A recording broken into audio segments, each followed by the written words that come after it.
പ്രധാനപ്പെട്ട വാർത്തയിലേക്കാണ്. ഇടുക്കി മൂന്നാറിൽ വീണ്ടും കടുവയുടെ ആക്രമണം. ലോക്ക്ഹാർട്ട് എസ്റ്റേറ്റിൽ കടുവ പശുവിനെ ആക്രമിച്ചു. കണ്ണൻ എന്നയാളുടെ പശുവാണ് ചത്തത്.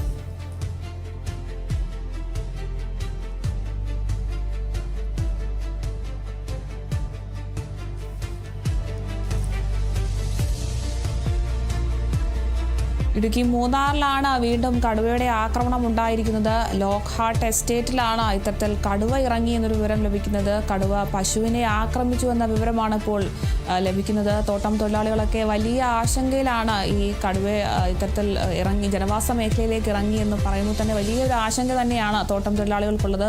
അതോടൊപ്പം തന്നെ മൂന്നാർ മേഖല സഞ്ചാരികളുടെ ഒരു കേന്ദ്രം കൂടിയാണ്. ഇത്തരത്തിൽ കടുവ ഇറങ്ങി എന്നത് വലിയൊരു ആശങ്ക ഉയർത്തുകയാണ്. ഇപ്പോൾ കണ്ണൻ എന്നയാളുടെ പശുവിനെയും ആക്രമിച്ചിട്ടുണ്ട് കടുവ. ഇത്തരത്തിൽ ഇതിനു മുൻപും പലതവണ തോട്ടം തൊഴിലാളികളുടെ ഒക്കെ പശുവിനെ ആക്രമിക്കുന്ന ഒരു സ്ഥിതി ഉണ്ടായിരുന്നു. എന്തായാലും കണ്ണൻ എന്നയാളുടെ പശുവാണ് ഇത്തവണ ചത്തത്. ഇപ്പോൾ അതുമായി ബന്ധപ്പെട്ട ദൃശ്യങ്ങളാണ് പ്രേക്ഷകർ കാണുന്നത്. എന്തായാലും ഇടുക്കി മൂന്നാറിൽ വീണ്ടും കടുവയുടെ ആക്രമണം ഉണ്ടായിരിക്കുന്നു എന്ന വിവരമാണ് ലഭിക്കുന്നത്. ഇതിനു മുൻപ് കടുവയുടെ ആക്രമണം ഉണ്ടായപ്പോഴും ഒക്കെ വനം വകുപ്പിനെയൊക്കെ അറിയിക്കുന്ന ഒരു സാഹചര്യം ഉണ്ടായിരുന്നു. കടുവയെ പിടിക്കാനായി കൂട് നിർമ്മിക്കണമെന്നൊക്കെ ഒരു ആവശ്യം തോട്ടം തൊഴിലാളികൾ ഉൾപ്പെടെ ആവശ്യപ്പെടുന്ന ഒരു സാഹചര്യം ഒക്കെ ഉണ്ടായിരുന്നു. എന്തായാലും വീണ്ടും കടുവയുടെ ആക്രമണം ഉണ്ടായിരിക്കുകയാണ്. ജനവാസ മേഖലയിലേക്കാണ് ഇപ്പോൾ കടുവ ഇറങ്ങിയിട്ടുള്ളത്.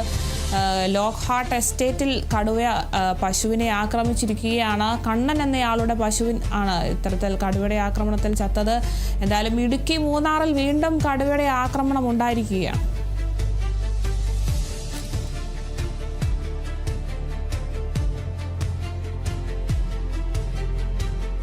വനിതാ സംവരണ ഭേദഗതി ബില്ലിൽ പ്രതിപക്ഷത്തിന്റെ പിന്തുണ തേടി കേന്ദ്ര സർക്കാർ. ആവശ്യമുന്നയിച്ച് ഇരു സഭകളിലെയും എംപിമാർക്ക് പ്രധാനമന്ത്രി നരേന്ദ്രമോദി കത്തയച്ചു. വനിതാ സംവരണ ഭേദഗതി ബില്ല് നടപ്പാക്കാനുള്ള സമയം വന്നെത്തിയെന്ന് മോദി കത്തിൽ പറയുന്നു.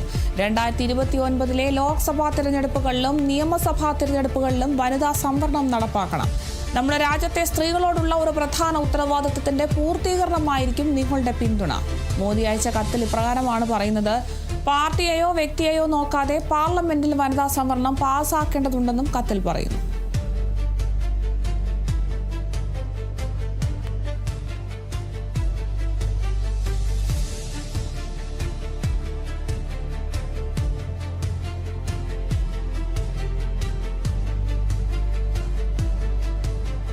നിയമസഭാ തെരഞ്ഞെടുപ്പിന് ശേഷം ഇപ്പോൾ വനിതാ സംവരണ ബില്ല് ഒരു ചർച്ചയാകുകയാണ്. വനിതാ സംവരണ ഭേദഗതി ബില്ലിൽ ഇപ്പോൾ പ്രതിപക്ഷത്തിന്റെ പിന്തുണ തേടുകയാണ് കേന്ദ്ര സർക്കാർ. ആവശ്യമുന്നയിച്ച് ഇരു സഭകളിലെയും എംപിമാർക്ക് പ്രധാനമന്ത്രി നരേന്ദ്രമോദി കത്തയക്കുകയും ചെയ്തു. എന്തായാലും വനിതാ സംവരണ ഭേദഗതി ബില്ല് നടപ്പാക്കാനുള്ള സമയം വന്നെത്തി എന്നാണ് പ്രധാനമായും മോദി കത്തിൽ പറയുന്നത്. അതുകൊണ്ട് തന്നെ പ്രതിപക്ഷത്തിന്റെ പിന്തുണ തേടുകയാണ് കേന്ദ്ര സർക്കാർ. ഈ ഒരു ആവശ്യം ഉന്നയിച്ച് ഇരു സഭകളിലെയും എംപിമാർക്കാണ് പ്രധാനമന്ത്രി നരേന്ദ്രമോദി കത്തയച്ചിരിക്കുന്നത്. 2029 ലോക്സഭാ തിരഞ്ഞെടുപ്പുകളിലും നിയമസഭാ തിരഞ്ഞെടുപ്പുകളിലും വനിതാ സംവരണം നടപ്പിലാക്കണമെന്നാണ് പ്രധാനമായും ഈ ഒരു കത്തിൽ പരാമർശിക്കുന്നത്. നമ്മുടെ രാജ്യത്തെ സ്ത്രീകളോടുള്ള ഒരു പ്രധാന ഉത്തരവാദിത്തത്തിന്റെ പൂർത്തീകരണമായിരിക്കും നിങ്ങളുടെ പിന്തുണ എന്ന് അദ്ദേഹം പ്രത്യേകം എടുത്ത് പറയുന്നുണ്ട്. അതുപോലെ തന്നെ പാർട്ടിയെയോ വ്യക്തിയോ നോക്കാതെ തന്നെ പാർലമെന്റിൽ വനിതാ സംവരണം പാസ്സാക്കേണ്ടത് ആവശ്യകതയാണെന്നും ഈ ഒരു കത്തിൽ പറയുന്നുണ്ട്. എന്തായാലും വനിതാ സംവരണ ഭേദഗതി ബിൽ വീണ്ടും ചർച്ചയാവുകയാണ്. പ്രധാനമന്ത്രി നരേന്ദ്രമോദി ഇരു സഭകളിലെയും എംപിമാർക്ക് കത്തയച്ചിരിക്കുകയാണ്. ഈ ഒരു ബില്ലിൽ പ്രതിപക്ഷത്തിന്റെ പിന്തുണ തേടുകയാണ് കേന്ദ്ര സർക്കാർ.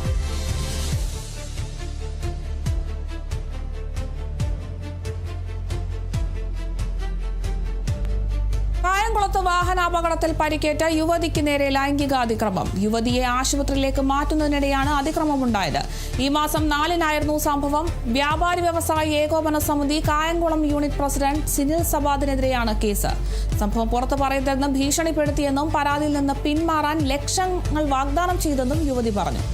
പോലീസിൽ പരാതി നൽകിയിട്ടും നടപടിയെടുത്തില്ല എന്നാണ് ആരോപണം. ഇതുവരെ യുവതിയുടെ വൈദ്യപരിശോധനയോ രഹസ്യമൊഴിയോ ഒന്നും രേഖപ്പെടുത്തിയിട്ടില്ല. സംഭവത്തിൽ ആലപ്പുഴ എസ്പിയോട് റിപ്പോർട്ട് തേടി DGP.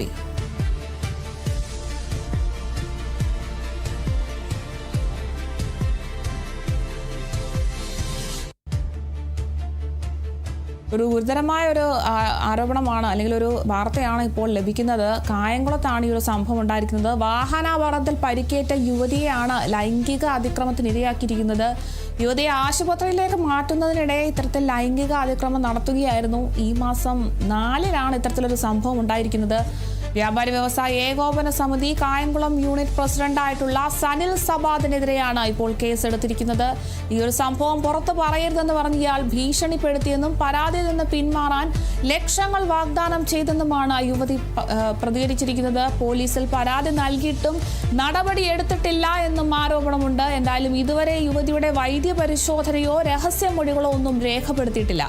എന്തായാലും സംഭവത്തിൽ ആലപ്പുഴ SP റിപ്പോർട്ട് തേടിയിരിക്കുകയാണ് DGP.